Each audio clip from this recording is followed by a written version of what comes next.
The recording has started. Yeah, it says recording for me. Let's do this. Josh! Charlie! Josh! Josh! Charlie! Kind of thought we'd do 4 sections. So the first one, we'll look at songs from our childhood, songs from our teen, and songs from sort of our lives now as adults. Then the second section, we'll move on to sort of how we interact with different styles, because we're both, of course, musicians. We have a lot of music in our lives, and I think it's an interesting discussion to see how styles and genres cross over and stuff like that. And then we'll go on to what we've been listening to through Corona, having so much time on our hands, we've had lots to listen to. And then finally, we'll each recommend one album and hopefully just have a chat about it a little bit. And then who knows what else will pop up as we go along. The world is our oyster. It really is.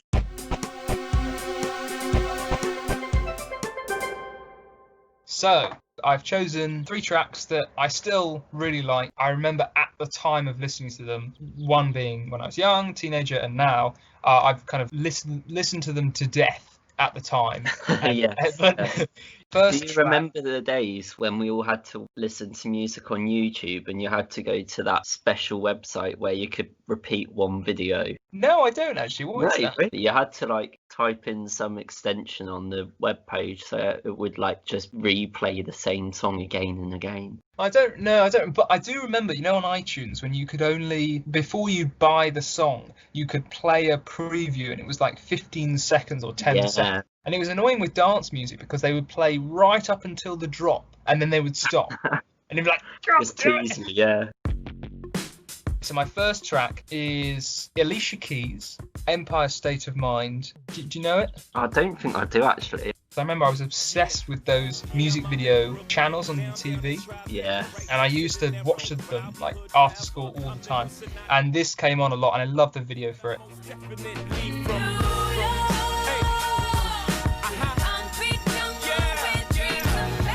And then teenage years, I've gone for Maynard Ferguson's Birdland. I was in a jazz, funk and soul group when I was growing up. It was one of the songs we played, and I played first trumpet on it. It was really, really fun. It's one of those songs where I have memories of it, not just enjoying the song, listening to it, but also playing it as well. It's merged in the two experiences. Yeah, I think it definitely gives you a different relationship to music when you've worked on it and you sort of perfected it in your own little way. Yeah, because then you learn to love all the intricacies of the song.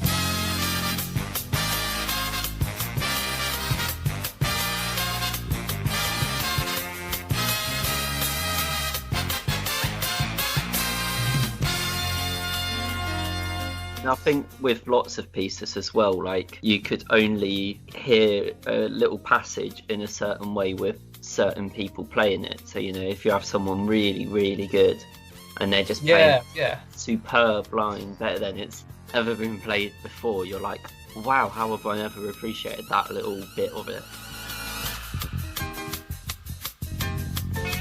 Yeah. And then you hear someone absolutely sort of slaughter a bit and you're like, wow, I never realised how important sort of the bass part was for this. That's my first 2, and my last one was Van Morrison's Into the Mystic. We were born before the wind.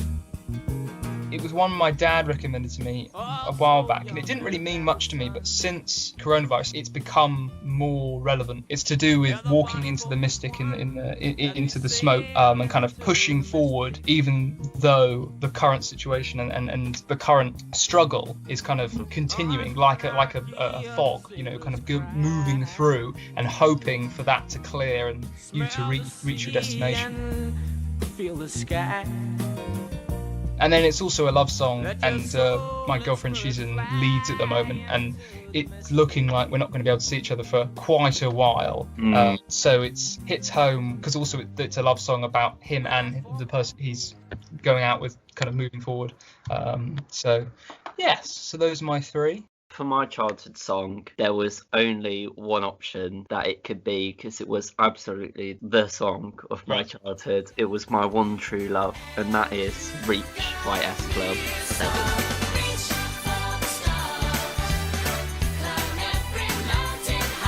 That That was unexpected. Okay. Well, yeah, I have so vivid memories of dancing on top of the sofa when I was sort of 6 years old, and it coming on at like school discos. And I was quite lucky in first year. I think it was in one of our very first lectures when I knew nobody. Right. I heard some people speaking in front of me. They were saying like, "Oh my God, are you going to Rosie's to see S Club?" And I was like, hold on one moment, I need to see this. So of course I booked tickets, and in something like the second, third week of being at uni, I went to see S Club, almost paralytically drunk, just yelling at the top of my voice how much like I loved them. It was like a dream come true. I think it was only 3 of them though that actually turned up.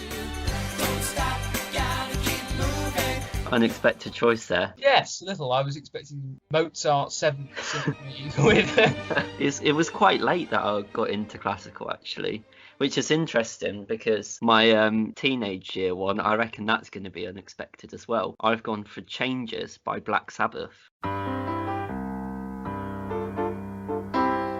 Definitely different to most of Black Sabbath stuff, but in my teen years I was really sort of into heavy rock and metal, so I was listening to Iron Maiden all the time, I was listening to Black Sabbath, AC/DC, stuff like that. Sort of a rebellious teen, even though I was as far from a rebellious teen as you could imagine. But yeah, that's my choice. I was listening to it earlier as well in preparation for this, and it's just such a lovely song, and I think it's just nice. The lyrics reminding you that like you're always going through changes. Yeah, definitely in my teen years there were plenty of changes, and it was just a lovely song.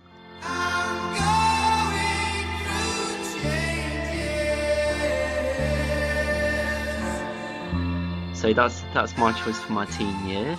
So finally, my adult song, the song from my adulthood. So I wasn't actually sure what to go for this one because like we've only been adults for a short amount of time, it feels like, even though we're scarily close to finishing our degrees now. Yes. But I've gone for Sawbones, which is a track from an album by Anna Meredith. You say you're dancing in the deep end, but to me it looks like drowning. So Anna Meredith, I know Anna Meredith's stuff through her classical works, or sort of semi-classical works. I actually went to meet her just around Christmas time with something I was doing with the CBSO, the Youth Ambassadors Project. We chose for the orchestra to perform her concerto for beatboxer, which was awesome. And she said, you know, I'm going on a tour across the country with my new album that I've done with my rock band. You know, come and have a listen. And I was very close to buying tickets, but I had a rehearsal on the day that it was in Coventry, I think. But yeah, it's a great album, and I think for me I can really hear sort of her classical influences in the rock music. So yeah, I've gone for Sawbones by Anna Meredith.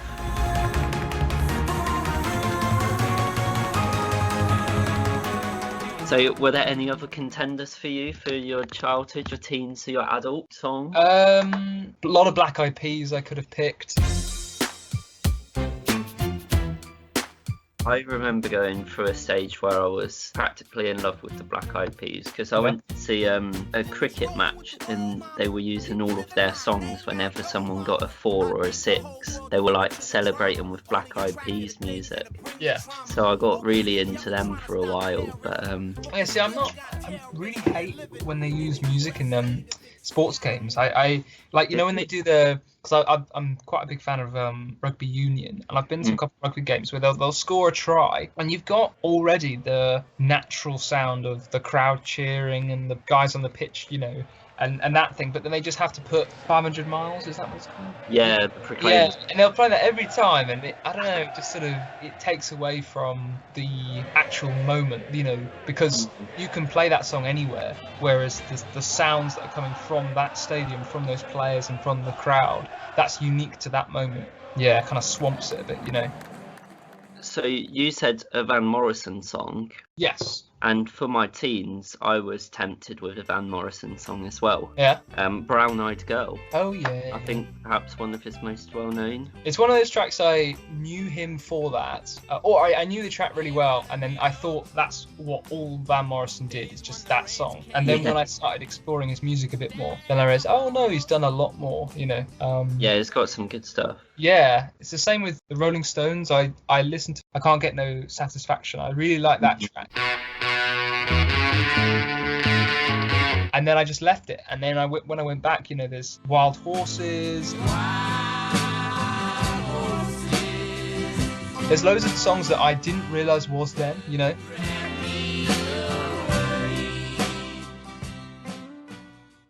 Should we move on to how we interact with different styles and stuff? Yes.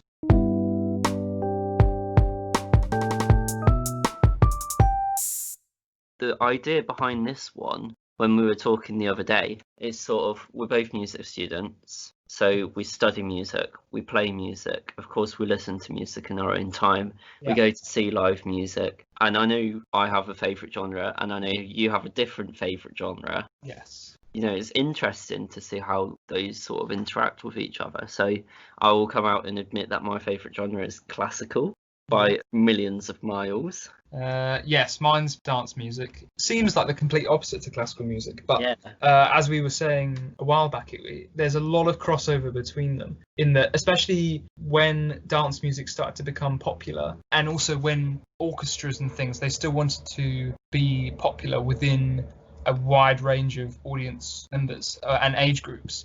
So in order to kind of reach out, a way of doing that was taking music that they liked and then orchestrating it and turning it into, you know, a more classical piece of music.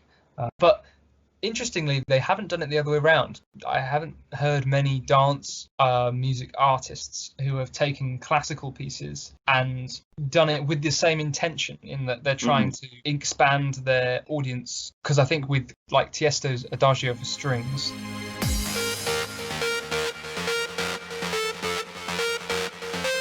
I think his intention was just because he liked the sound of it and he used it. There was no sort of general cultural, I don't know, big idea behind it. You know what I mean? Yeah, I can't say I'm very familiar with dance music, but I do know that some classical music sort of is expanding into that area just because it is, you know, what people are listening to nowadays. But yeah, with classical, there's loads of people using like electronics and stuff, and my main instrument's percussion, and that's only very recently has any repertoire sort of been written for it, unlike trumpet or violin or clarinet, flute, piano, all of that stuff. Percussion's only been like a discipline of its own for, I don't know, 40, 50 maybe years, maybe longer than that. I'm underselling it, but it's only very recently. So I know some of the pieces that I've been doing have all been sort of playing around with electronics and technology.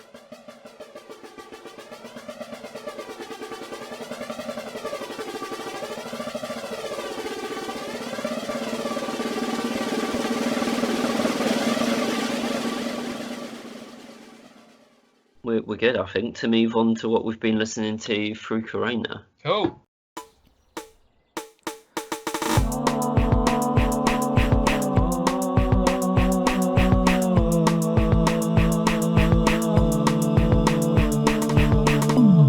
So I've picked out 3. The first one is Harry Nilsson's Everybody's Talking.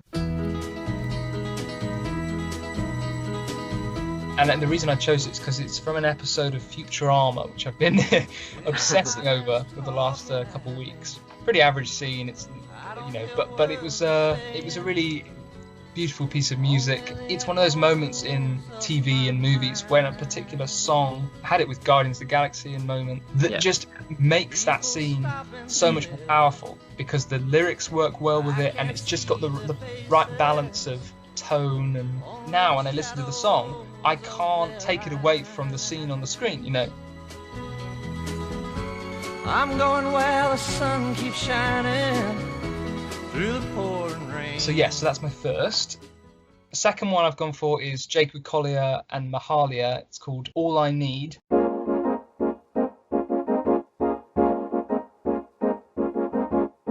It's a track my sister was playing in the kitchen. She's got a great music taste and we share a lot of music together. So it's by Jacob Collier. He's a really, really talented musician, but I'm a huge fan of his original work, because I respect him as a musician, but I feel like as a composer he always does a bit too much. He kind of adds an 11th chord and then modulates to the minor 6th or something, and it's just a bit much. Whereas on this track, because he was featured on it, he was used in combination with other artists that are a bit more chill. 'Cause every time I think about it, can't stop thinking about it. It really, really worked, and there was moments in the track that he was allowed to use his crazy modulations and harmonies and things. Yeah, kind of distracted me for a moment, and maybe thought, maybe there's hope. If Jacob Collier can make a good track, then yes, there's hope. And then the last track, it's called Nebulosa by Tenorio Jr.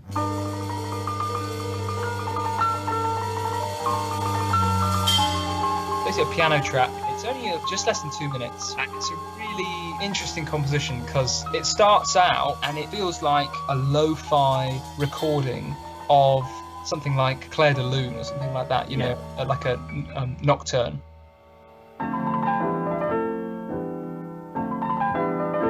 And then it moves into this sort of samba-esque percussion section. Quite upbeat, and then moves back into the nocturne. I thought it was really interesting fusion of styles, and it follows in line with what we were talking about, where contemporary music now extracts from so many different types of music that it's really hard to categorize it, and it's one of my favorite songs. I don't really know what to call it, but I've used it in every playlist I've made because it just seems to fit in everything, as like an introduction piece. If I ever make a movie or something like that, it would definitely go in the opening credit. That's how I would describe it.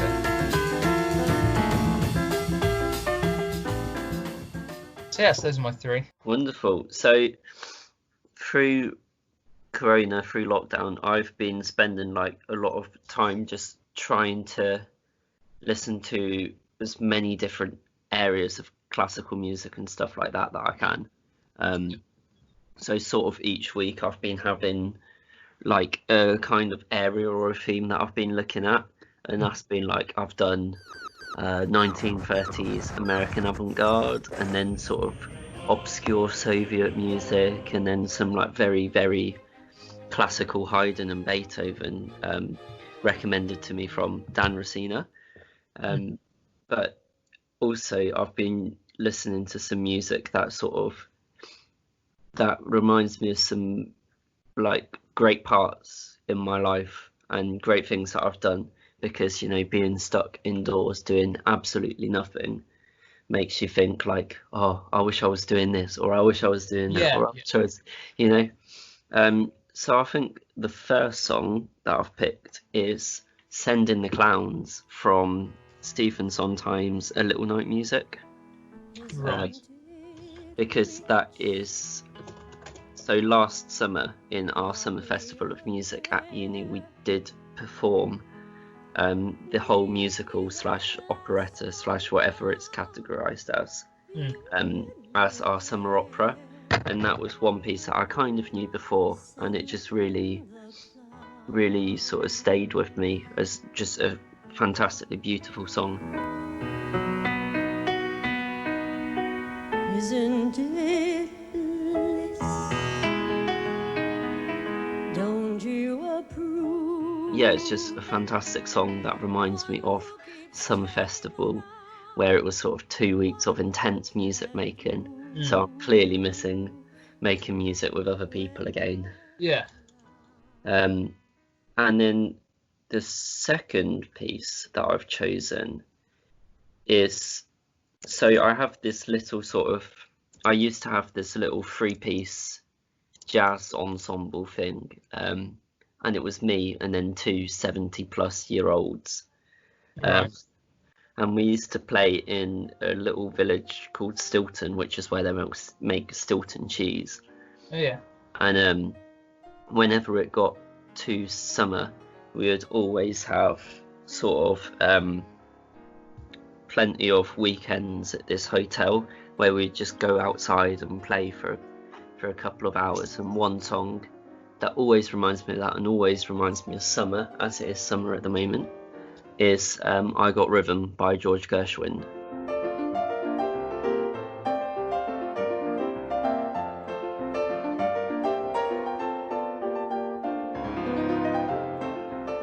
The third piece I've chosen is the Fifth Symphony by, and I always struggle to say her name, but it's Galina Ustvolskaya, I think. Right. And she was the student of Dmitri Shostakovich. Right. And her music just sounds to me, it was written sort of in the 50s and the 60s, and it just sounds like if it was written today, it would be so ahead of its time. Yeah. And this piece is only sort of 15 minutes long. It sounds very contemporary classical music, and it was just one of the areas that I was looking at, and instantly I sort of fell in love with her music. She plays with all different sort of textures, and all of her work sort of very little, so it's only got, I think, something like 8 or 9 players with very strange instrumentation for what you would expect from a normal symphony, including this massive wooden cube, and it's based on the Lord's Prayer, even though she wasn't necessarily religious. Right. And it makes me think of, like, you know, we're in a pretty bad situation with Corona, but there's definitely been worse situations, and we should just try and look forwards to the future that we know we will be having. Whereas when this was written, it was sort of at the height of Stalin oppression. Yeah. You know, none of the composers knew what could happen when they woke up the next day. Dark time. Yeah, dark times. And as much as it might feel a bit dark at the moment, already we're seeing some easing of lockdown and stuff like that, and I'm just looking forwards to being with my friends at the pub again. So Yeah. as much as that last piece ends on a dark sort of note, it sort of reminds me to have hope for the future. Yeah.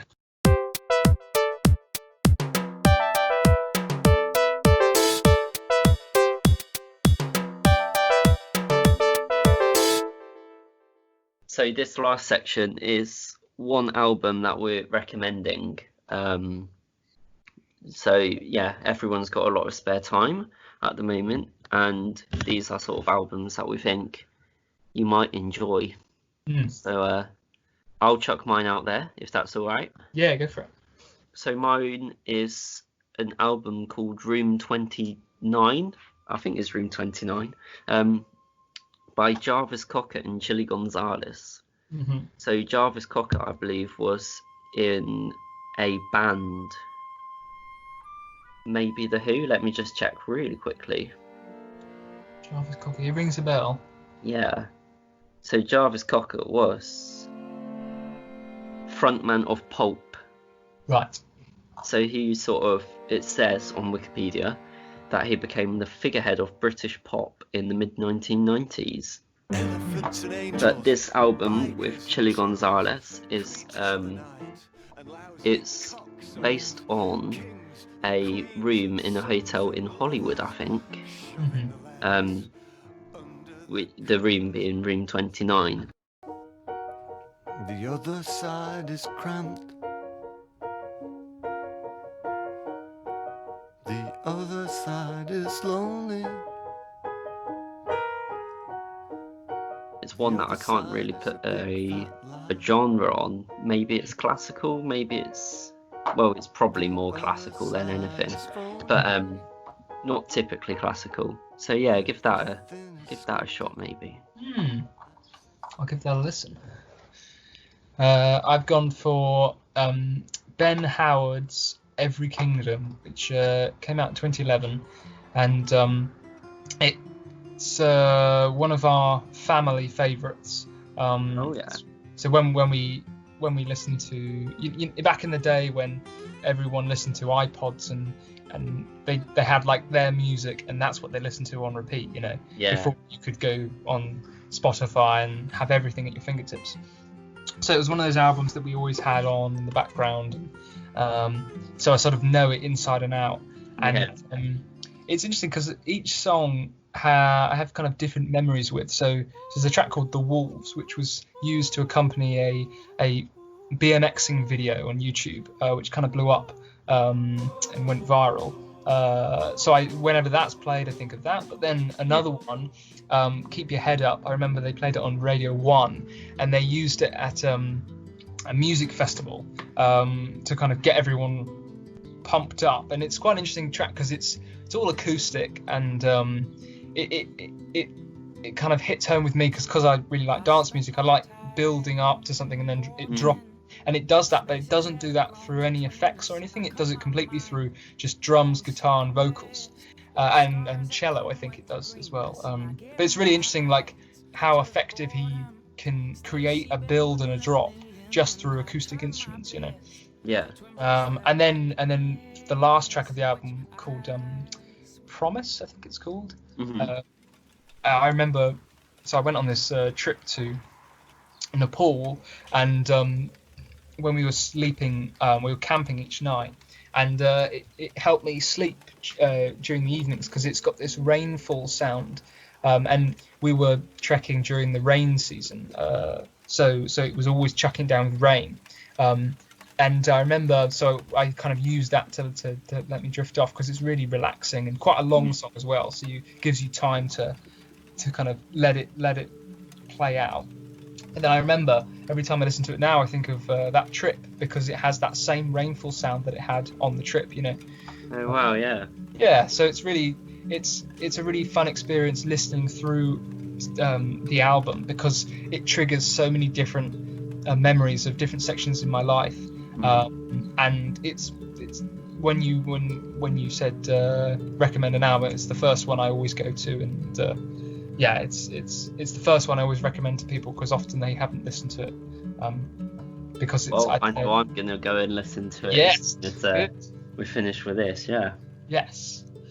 It must be nice as well having like so many different memories in one place because you know so many albums you might think of only one thing, but each song having its each separate connection. That must be super awesome. Yeah, it's really nice, and I haven't got it to the extent I have with this album as I have with anything else. I've got it in some respects with other things, but because I've spent so long listening to this in so many different scenarios, it's kind of touched base as what we were talking about earlier with a song being linked to a TV or a movie scene. This has almost been linked to passages of my life like it's a TV or a movie, you know. It's almost like the soundtrack to my life. That's amazing. Yeah, which is fun.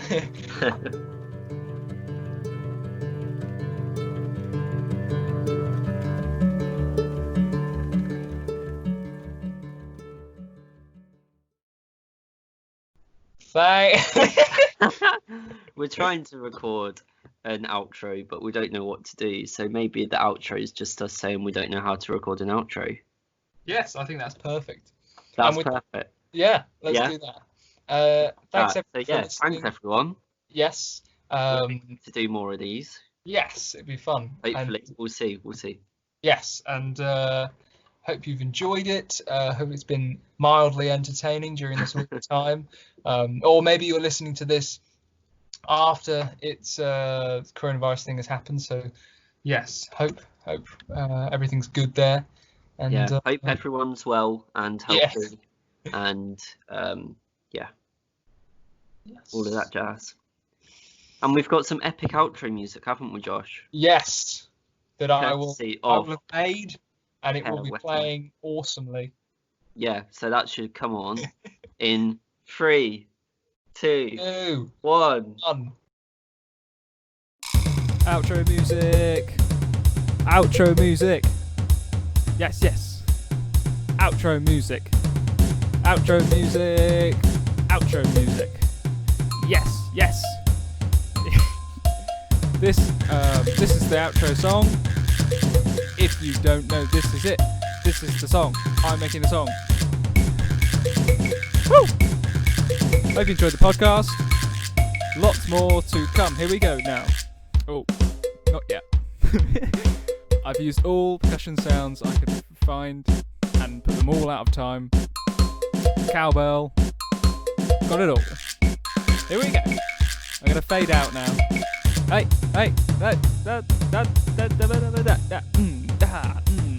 Maybe not. Don't fade out yet. Okay, fade out. Definitely fade out now. Woo, woo. I'm loving it too much. Let's not fade out. Keep on going. How long is this?